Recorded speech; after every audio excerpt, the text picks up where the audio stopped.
beautiful weather makes it hard to stay home and do Zooms. Well, I want to welcome everyone to the China U.S. Women's Foundation's Women's Power Toolkit session. We're so happy that you've joined us today. It is Asian American and Pacific Islander Heritage Month.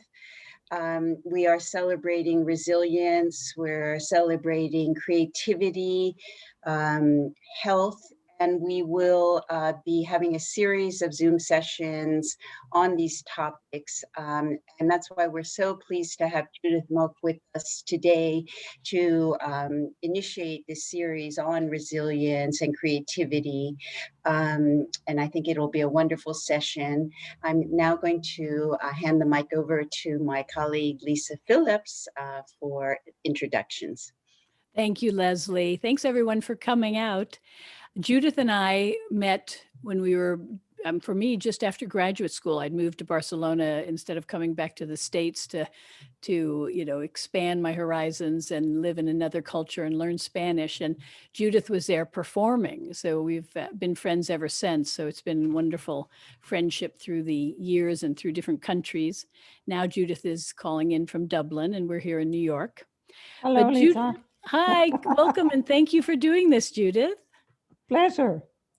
Judith is, I'll give you a little bio. Judith is a singer, writer, and vocal coach, a graduate of the Royal Conservatory of The Hague. She has toured North and South America and throughout Europe. She has a very impressive resume. And India. And India.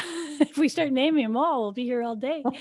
Judith has developed extended vocal techniques, experimenting with her voice and presentation, and has coached amazing performers from Grace Jones and Glenn Hansard, as well as Dermott Kennedy, who we saw at a sold-out concert in the wonderful Radio City last spring, just before COVID hit, and Tom York, just to mention a few.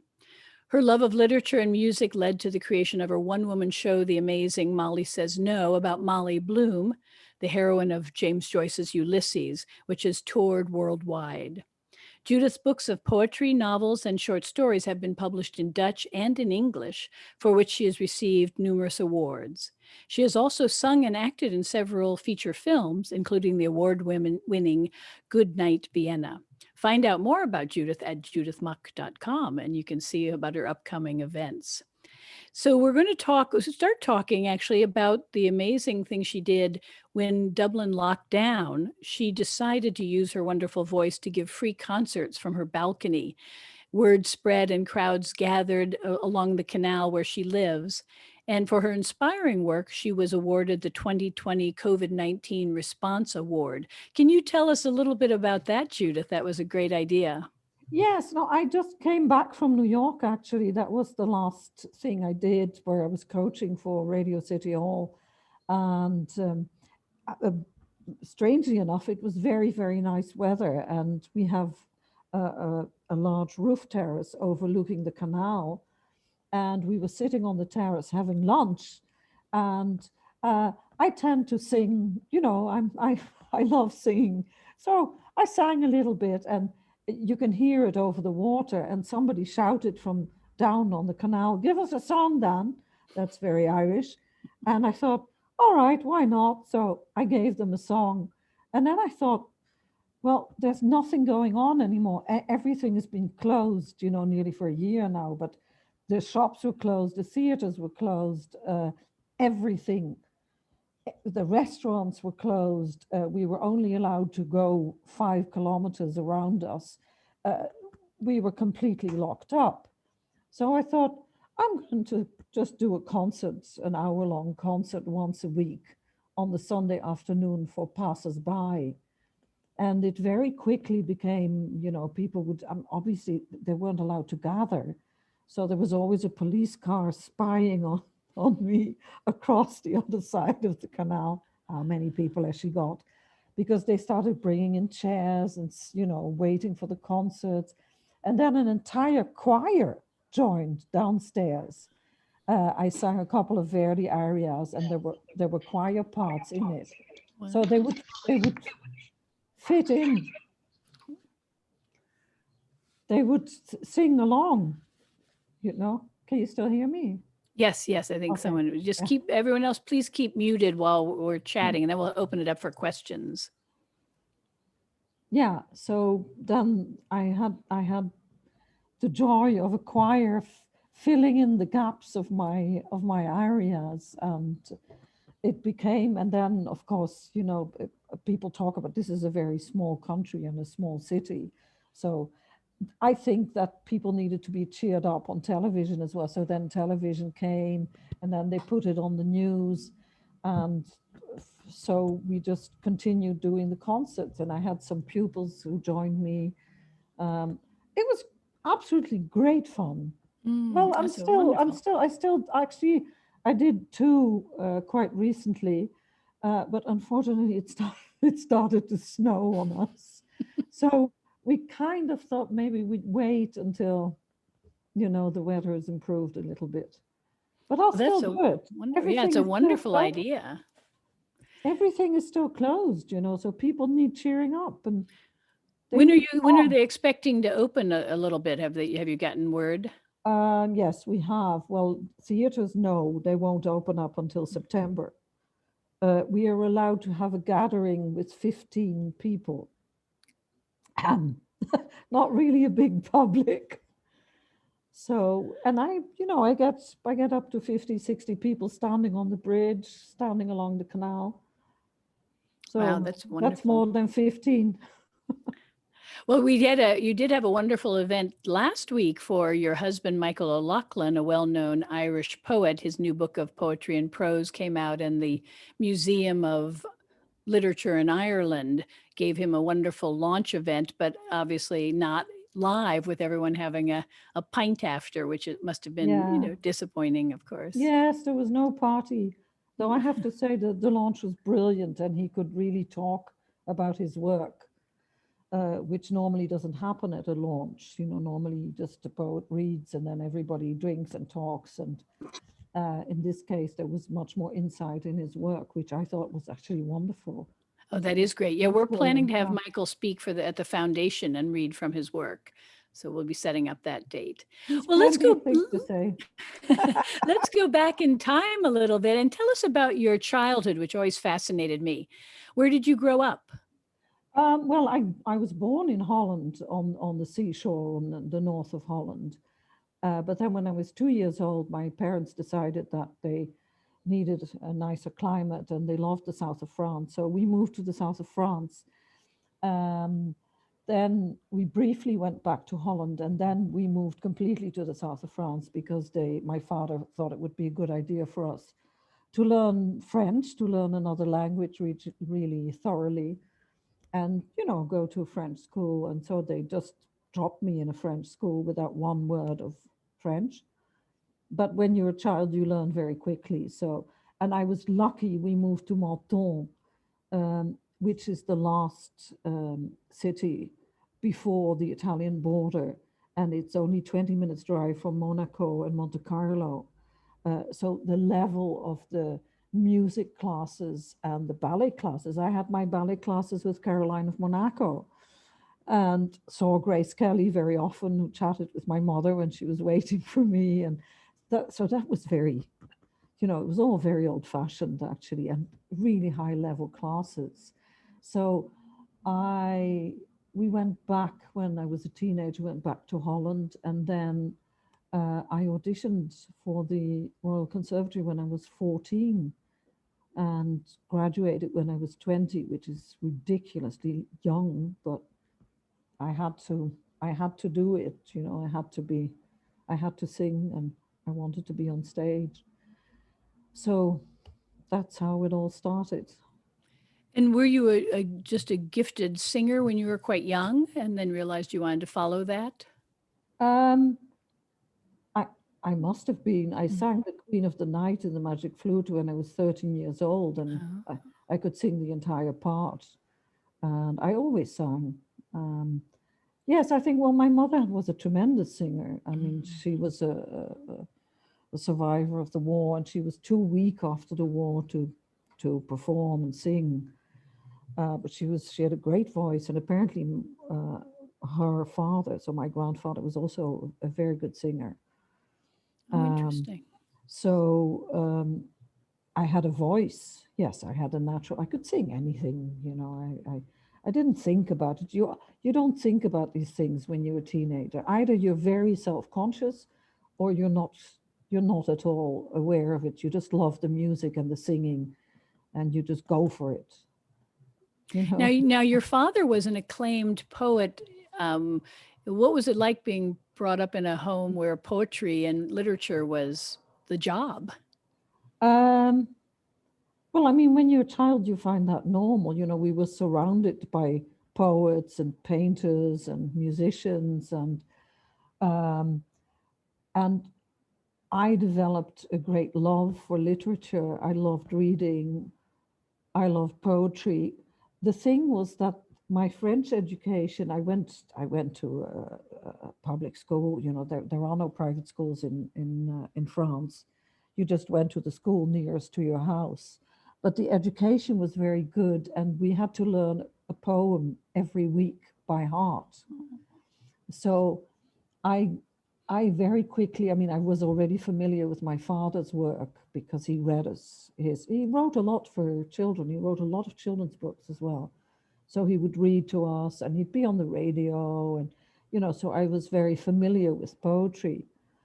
So I don't know. I just thought it was normal. Well, he was far from normal. I mean, he was one of the leading authors, and he wasn't a regular person. But then again, who is a regular person? You don't question these things that much when you're a child. You're just happy to have all the books around you, and many languages as well. There was English, Russian, Spanish, German, great love of German. So we read a lot of German. Because I was right, you speak 5 languages, I believe. Six, yeah. And quite well. I've seen. Now, when your music, when you graduated from the conservatory, where did you go from there at the age of 20? I went straight to, in the last years, I wasn't at all happy with my singing teacher. That's a sore thing and a very interesting thing.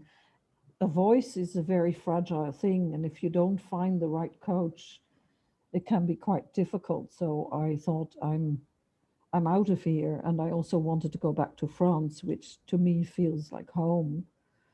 And I had listened to, again, I thought, these are great singers. I want them as my teachers. So I got a grant, and I moved to Paris, and I auditioned for Christa Ludwig, who was probably the most famous mezzo-soprano in the 20th century. And she just took me on. So I started working with her. And I had no money. I don't know if you know this actually. And so, but I wanted to go to the opera. So I decided to sing in the metro. And with another girl musician, a violinist, who she would accompany me, and we'd sing Purcell and Mozart twice a week. And we made so much money, and we had a huge public. So the balcony concerts are a continuation of my metro years. And I got picked up by an agent, and I got picked up by a conductor, and I started working. And that's actually how my career started. That's wonderful. In the metro. I was a busker. Now, you also have published books of poetry and novel, short stories. When did you start writing and publishing? I started publishing when I started writing short stories when I was 18, 19. And I would show them to my father, who wasn't honestly very interested. He would just go, oh, good. And I just sent them off, and I published my first short stories when I was 19. Wow. And then my first book of poetry, I started, that was later. I was about 27. Huh. And then I've since then I've 3 books in Dutch and 1 in English, because I started writing in English 22 years ago. So Now, your travels have taken you all over the world, but you lived back in Holland for a while and then moved to Ireland? yes, we lived in. I left Paris and I met my husband, the poet Michael O'Loughlin, because of you, Lisa, because you shared an apartment with him and a number of other people, and you introduced him to me. So then, of course, I had to marry him. That was a fun time. And yeah, so we moved to, he came over from Dublin, and he actually was going to go to Berlin. He had a grant to go and work in Berlin, but he got stranded in Amsterdam. And I went to Amsterdam, and we bought a house there, and we lived there for about 14 years. Yeah. Yeah. And you had your daughter, Sarah, there. And then we had our daughter, Sar. Yeah. Sar. Sar. Who's also a gifted singer and writer. Writer, absolutely. Yeah. She's had short stories published, and she's started up her band, and which was going very well, and has songs. She's a fantastic songwriter, but obviously everything has been, stopped. So it's going to start again. Yeah, it's hard. Yeah. Now, you were working, I know, on a show in Paris when COVID hit. Can you tell us a little bit about that? It sounds like it had to stop due to COVID. It was, well, I was working on two things, and I had a residency at the Irish Cultural Centre, and I was working with 3 Iranian musicians that I've worked with before, and we were going to do a big concert, and it was going to be filmed by Arte and so on. Of course, that was cancelled 3 days before we were going to give the concert, and I started coaching James Thierry, who is Charlie Chaplin's grandson and Eugene O'Neill's great-grandson. And he's an all-round artist movement. He's an absolutely great artist, and he decided that he wanted to, he's a musician, a dancer, and he decided that he wanted to sing in his show. So he asked me if I could help him. And then he was working with 23 people. So then I started working with all the people that he was working with, the whole troupe, and which was fun for me. Normally the people I coach don't say, can you join me on stage? But in his case, he said, oh, you should join the show. So I got very excited, and I thought, yes, I'd love to join this person in the show. I thought the work was fantastic. And then they all got COVID. So the whole thing stopped. And we had to go back to Dublin. But it's going to, again, that's, it stopped. But again, I'm going to go back hopefully in September to pick it up again and continue working on the show. Yeah, I was so struck when you came through New York with Dermot Kennedy, who is quite an amazing talent, and he had a sold-out show at Radio City. It was just before the COVID shutdown in New York, and we were talking about it, and you were saying, well, it's beginning to look bad, and I think they'd canceled the Japanese tour of his world tour, and then we just saw it obviously go quickly then, and I was struck. We were lucky to get to see him in a packed Radio City like 4 days before shutdown. But when you look back on it, it was so fast and so sudden, really, for all these. But again, we will be back for a bigger show. Yeah, that's in the books. And he's been making a new album in LA and in London now, and he's been doing fantastically well. I mean, he got 140 million streams on Spotify. And I mean, he's doing very, very well. Very proud of him. Yeah. He's really one of my wonderful, wonderful pupils. Now, you're such a successful vocal coach, and people come to you from all over the world for help with their voice. What do you think your secret is? What magic do you teach them? Shall I tell you a funny story? Yes. On Saturday, I was at Glen Hansed's, And he said to me, "Oh, you remember that time I was doing a big show in Vienna and I completely lost my voice?" And so this happens all the time to me. People, and whether they're in Sydney or in Tokyo, they just call me and they say, "Oh, can you fix me?" Like 2 hours before a show. And so he said, "I can't sing." And apparently I said to him, "Give me 20 minutes. So he said, he sat down in his dressing room and he thought, okay, she's going to find a goat and slaughter the goat and sacrifice it and say some strange things. And then she's going to come back. And then she just fixes my voice, which I did. That's not what I do. But he,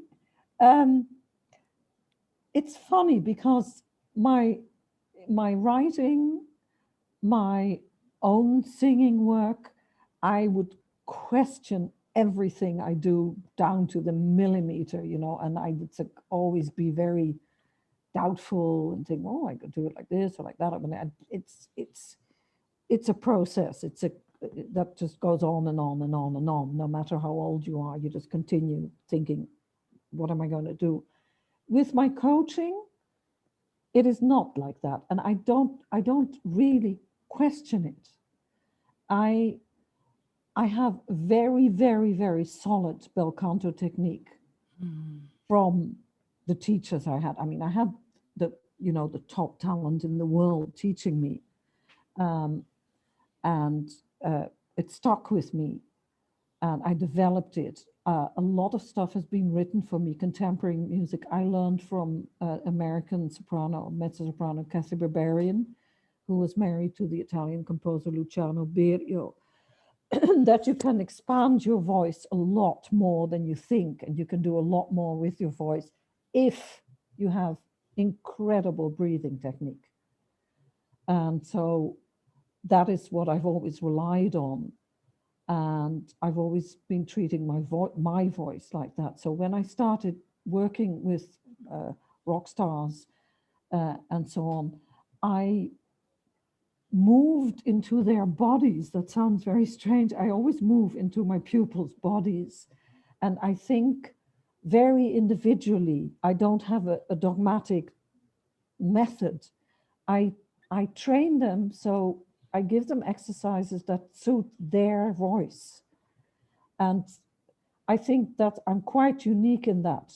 I will not say, no, you have to do this exercise or that exercise. I will just go and think, how can I make them sing and how can I make them maintain their voices? And I will never change the color of their voice. I always say to them, what do you want to sound like? And then they start thinking about their voice and they become aware of their voice. So that's definitely one of my approaches. But I don't question it. I just know that it works. Do you know That's what I mean? great. Yeah. I was struck when I visited the last time. You had a very charming piece. I thought it was just some original modern art that you had done, but it was sort of like ideas about your voice. I remember it was on your wall. It was quite large and it was very charming and had sort of little symbols as well as words. I was really struck by that. Oh yeah, that's an entire singing lesson. I can't draw at all. I'm a terrible drawer. But my daughter was in hospital and I just had that piece. It's actually a piece of, you could collect it in the museum. It's a piece of art that, it was part of the art thing that you could take it home. So I had this big page, red page. So I decided to draw a singing lesson on it. And of course, it looks funny because it looks great. I was really can't struck. draw. It's charming. It's very charming. Yeah. Now, you sing so beautifully, and when we put the podcast together, we're going to intercut some of your singing. And if people want to hear you, they can go to your website, judithmok.com. But what are some of the favorite things that you love to sing? I love to, I love to sing anything that is well written. I do have a weakness for Mozart. He really is one of my great loves, just to sing. And also because one of the Elisabeth Schwarzkopf was probably the most famous soprano after Maria Callas in the world. And she was also my teacher. And she was a terrible, terrible woman who was very nice to me up till a certain moment when she discovered that I was Jewish. And she had been a fervent Nazi, member of the Nazi party, and sang for Hitler, was one of the favorites of Goebbels. Not so nice. But I didn't know all that when I was working with her. But she always said, if you can sing Mozart, you can sing anything. So Mozart has always been a love and a challenge. I get bored very quickly. I like to be challenged. So I love singing contemporary music because it's difficult and you have to use your ears and your brain a lot. And it's not like creating a role, and it's more cerebral, and you think, so I worked with Tom Dunn, who's written for the Chinese composer. Speaking of Chinese, I toured with a full Chinese orchestra, and everybody was Chinese except me, and I sang in Chinese. And he wrote, and he won an Oscar for Crouching Tiger, Hidden Dragon. Yes. Yo-Yo Ma played the music. And so he wrote stuff for me, and I toured with him, and I sang with him at the Paris Opera and Geneva Opera, everywhere we toured. And he coached me in Chinese. And I obviously had no idea what I was singing. Well, I did, because I had the text, but I just sang in Chinese. Wow. And I loved it. I loved the Chinese music. I met the pipa player Wu Man, the Kronos Quartet, work a lot with her. And we started improvising Chinese music in our dressing room, and we had a whale of a time. It was wonderful. Oh, that's wonderful. Yeah, as we were saying before others came on, then maybe we can do an event in China, organize something with you. That would be great. Just going back when you mentioned Elizabeth Schwarzkopf, I know, you lost a lot of your family in World War II in the concentration camps. And I know I was struck now as people talk about, the camps of the Uyghurs in China. And I know you must have obviously, lived through finding out about your family, and you've actually have documents, which I was fascinated to see that you've shared some on social media. Do you want to talk about a little bit about that and growing up and knowing that horrific event had happened? Yeah. Well, I mean, I wrote a whole book about it, which will hopefully be out in January 2022. And what's the name of the book so people can look for it when The State of Dark.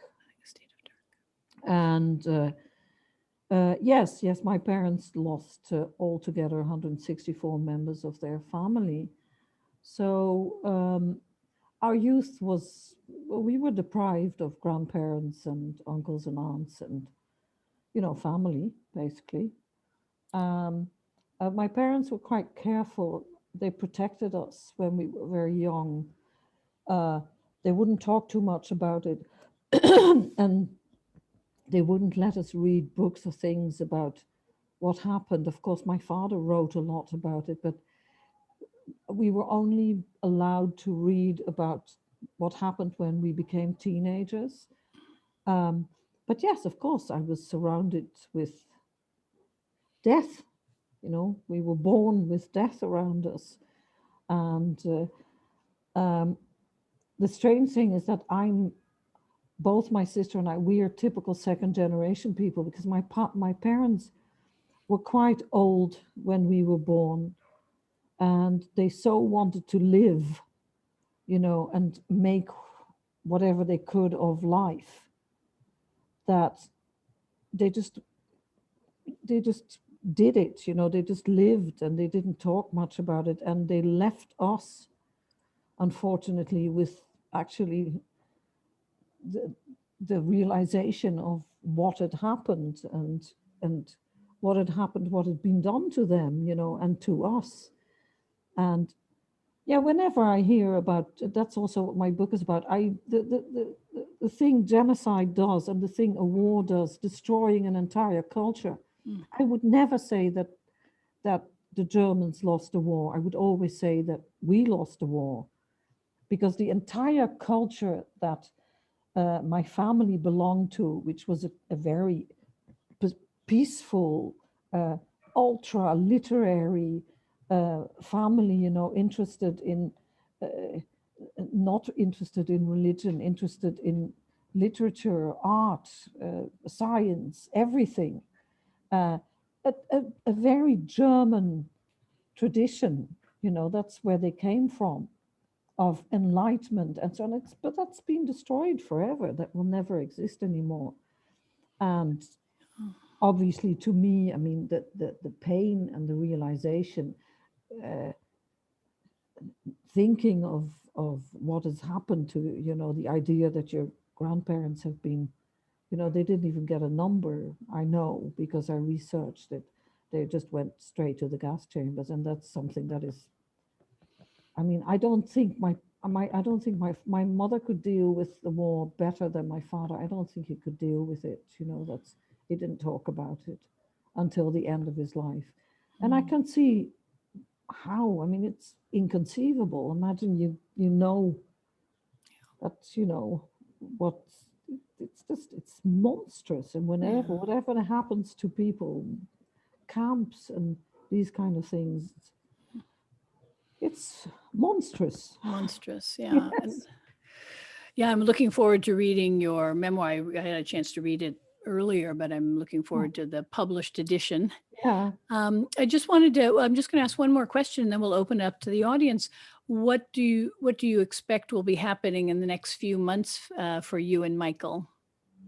Oh, for me, well, we're hoping to take a little break, and then of course Michael is, you know, having other launches of his book, and he's fully busy with his book and translations of his book and so on and so on. And I'm hoping, well, I have to do my concerts with the Iranians that I was supposed to do last year, and I'm going to join James Thierry again to work with him. I'm waiting also for the publication. I have a book of poetry as well. So I have two books. And I will be, I suppose, traveling with Dermott. I have a couple of new people who came on. I mean, I've had a lot of people asking me for work. Because you're actually able to coach through Zoom, I guess, or I can, when I know my students and I know their bodies and I know what they sound like, I can work with them. It works pretty well. Yeah. that's great. And I've even worked with new people that, you know, I've never seen. Well, good. Well, let's open it up to others. I'm going to put it here so I can see the audience. Do we have some questions for Judith? I just am going to jump in because, Judith, I'm so touched by your story of your family. I've done interviews with German Jewish survivors, and what strikes me in each of their unique stories is stories of resilience, somehow going within and finding a meaning. And sometimes, like with your parents, it means forgetting about the past and just getting on with it. For the next generation, sometimes it's coming to terms with the past. How do you think you dealt with it? Is it through your art? Is that what really has sustained you and allowed you to live a meaningful life? Yeah, I think so. I think, well, there's always and I still don't know if that's right, but there was always the thing that whatever happens to you, at least you're not in a camp, you know, which is not a very good way to look at life.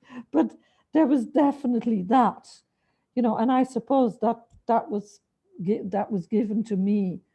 So whatever hardship or whatever difficulties I would have, I would think, yeah, all right, you know, I'm not going to a camp.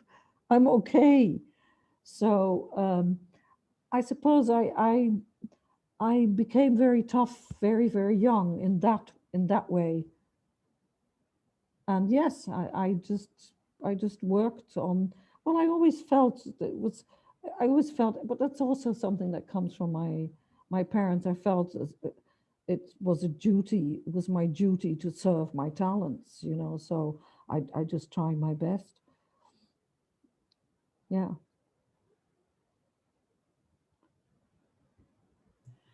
Here's a question from Anne Marie.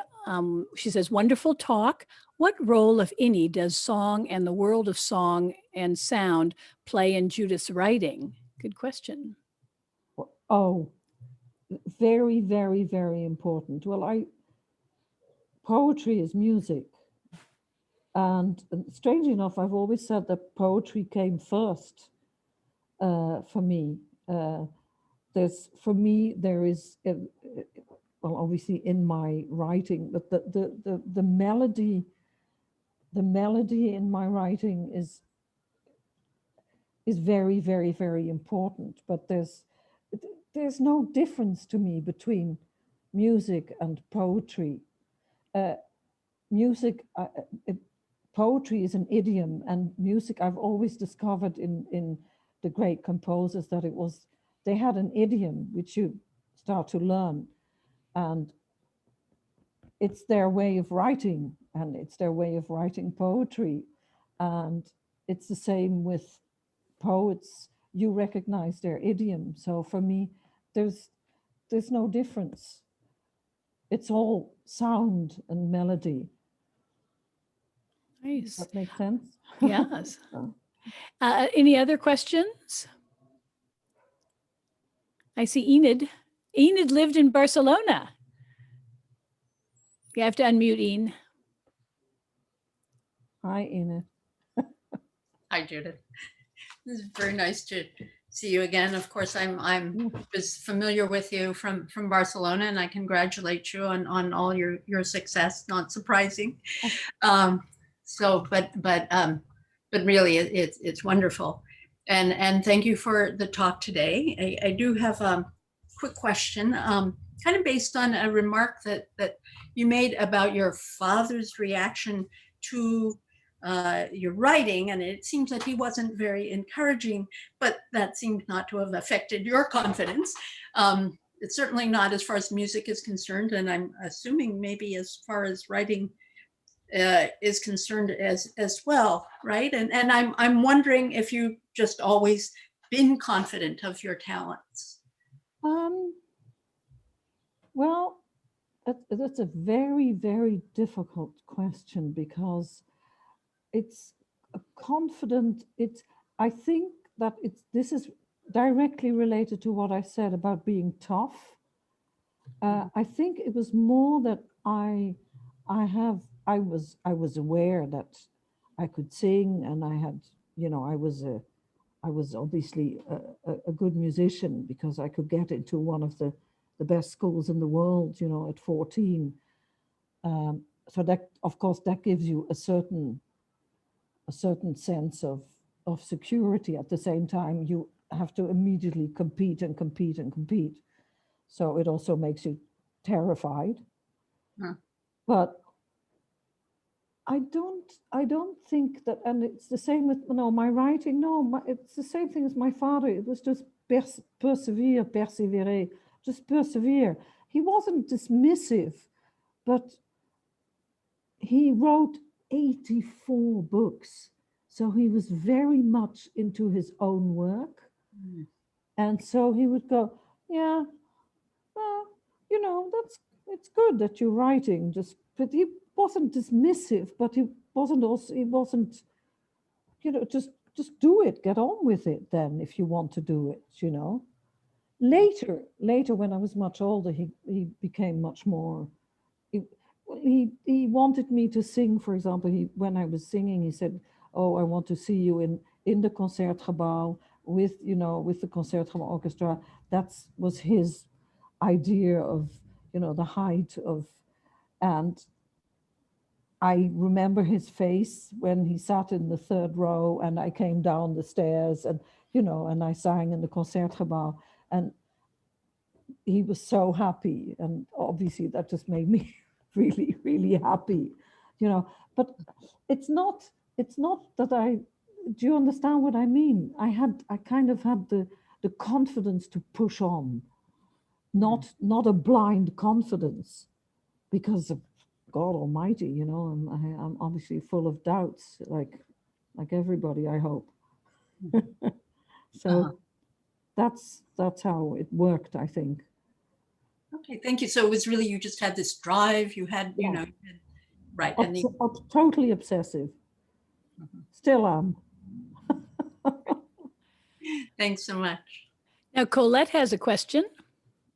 Hi, can you hear me? Hi. Yeah. Okay.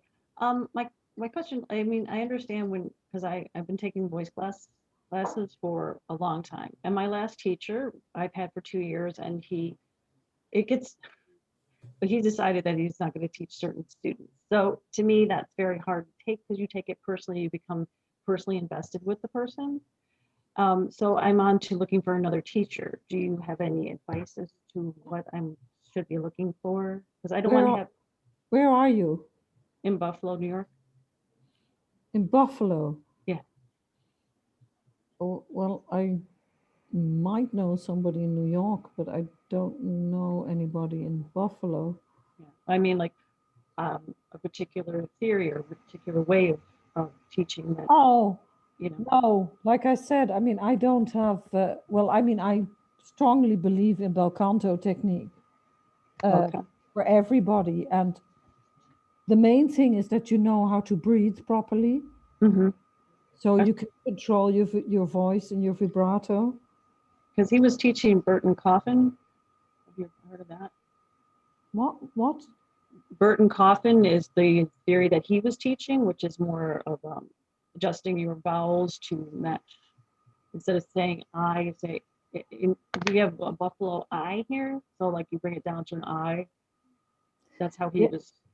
Yeah, that's already, that's a whole theory. I don't adhere to theories. I only work with people individually, and if they have a good voice and if they can sing, then they can sing. If you know, singing is a skill. It's apart from an art, it's a skill. So it's just a physicality that you have to learn with your body. I mean, it's no theories and abracadabra. No. It's quite simple, actually. That's what he was. Yeah, I just don't want to end up with notes because they're trying to make me reach notes that I'm not capable of doing or something like that. But I guess they would have to get to know me. Yeah, and also, I mean, like I said, I mean, you can have teachers who destroy you, and you can have teachers who build you up. And I mean, as you know, there are a lot of bad dentists and one good dentist, and a lot of bad teachers and one good teacher. And it's, you know, it's just like that. Yeah, I just have to interview them, I suppose. You just have to have somebody who respects you as a person, and who doesn't want to impose whatever they have in their head. Like I said, I never have anything in my head. All I have in my head is the person I'm working with. Okay. I serve them, you know. Yeah, that's how I felt until he made these abrupt decisions, and I thought, that's not respecting people who invest. No. So you should always respect your pupils. Right. But you said Belton. Is that the theory that you were stating? What? I can't hear you. I'm sorry. Did you say Belton? No. I have pupils who belt, and I teach them how to belt. No, God, no. Yeah. Okay. It depends on the kind of one. Not if you sing classical music. Obviously, you don't belt. No. I sing more rock, I suppose. Oh, yeah. Or jazzish sort of thing. Oh, I work with jazz musicians, and I work with people who belt all the time. Yeah. And do you feel like, I always take it very personal, that it's when you're a drummer, you can always say, oh, the skins didn't work or something's out of tune. But when it's you as a singer, it's your instrument is you. So that's very, you know. Your body is your instrument. Right. So when you talk about confidence going on stage, I just didn't know how you just do it. It's the most beautiful and the hardest thing there is. I agree. And it's also, people do things with their body. And I always say to them, if you had a violin and you'd hold it, and it wouldn't work. You wouldn't pull it away. So and that's what people do. They pull away their body. You know, they don't use their body. Right. No, I was saying, no, rock, no, you need to, everything can be done with a decent breathing technique. Right. So I guess that's a thing you could look for a teacher in the Buffalo area who, will teach you good breathing or work on breathing technique. Yeah. I have another question. My mother said that the girls, were 4 girls, don't sing. So in a way, it was a little bit of a curse. Oh, my children don't sing. My question is, can everyone sing, or can only people who are good at singing sing? No, I do think that everybody should sing if they feel like singing. But no, there are people who just don't have any ears and who don't have any voice. So they can't sing. It happens. It's rare. But I do think that you should always encourage people to sing if they feel like singing. Absolutely. I mean, it's such a joyful thing to do, so yes, but I have met people who literally cannot differentiate between notes. Just they can't. I was just noting Rebecca, who's one of Judith's wonderful singers and vocal students, says Judith is a magician in the chat. So that's a high praise. Do we have any other questions? Yeah, actually, I had kind of a follow-up to Leslie's question, Judith. I'm sort of wondering, I'm thinking about the fact that, there was an era when everyone learned to draw, art was it was expected of the educated person, but that's really not the case now. So can we make an argument? So obviously, if we were to revert to that, we could make the arts, the visual arts and the literary arts part of everyone's education, and perhaps we should, and maybe even to the extent that, even assuming that you can't do everything with everyone, perhaps everyone should have some basic training in music. And do you agree with that? And if so, what would you say that people should learn? Well, I couldn't agree more with you. I mean, this is one of my big things, that people are now staring at a screen and I'm not so sure that makes them a lot happier, I do think that it would be great if people, like we had it in school. I mean, we learned music and poems, and yes, I think everybody should have access to that and be able to learn, at least know what's available, so they can learn to draw or learn to sing or learn to play an instrument. Or I wish I